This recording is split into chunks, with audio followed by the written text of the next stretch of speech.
go ahead and you're gonna wanna screw in the bracket or the lower mount using the Allen screw. And just get it started by hand so you still have some adjustability. You want full adjustability. So here's the deal. We wanted to have an assembly that can work with all types of desks. So for example, this particular plastic folding desk has a very large front lip on it and a very thin desk portion. So to get started, you're gonna have it extended all the way and you want it to be butted up firm. Once you're done with that, you're gonna slide that up, the lower mount up all the way, and with your Allen key, you're going to tighten that.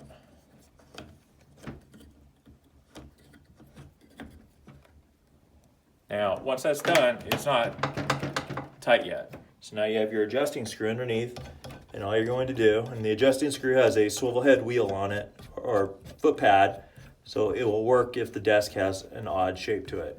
And you don't need to do super tight, you're just gonna tighten it down until it's snug, so the bracket doesn't wanna move.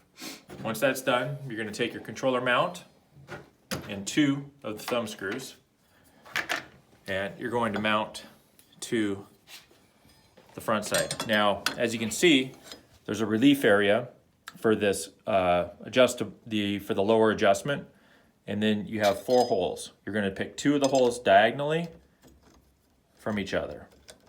So it could be the lower on one side and the upper on the other, or vice versa. But always do them diagonally.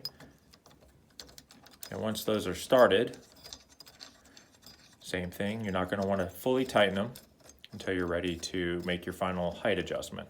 But once they're set, you can see you have a couple inches of adjustability.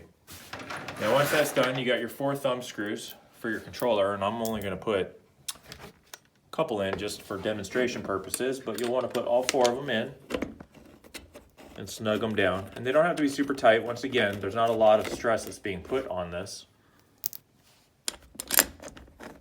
But because it's such a real experience, your operators might get a little excited. So you just want to make sure you have a nice snug fit. Now, once you have that done, you're going to sit your operator down and you're going to get that adjustment to be at the height where they feel comfortable with the assembly. Tighten your thumb screws down and continue on plugging in your USB cable and setting up your laptop. And that's it. So that's how we're going to set up the Real Control desktop mounting bracket for the Real Forklift Mobile.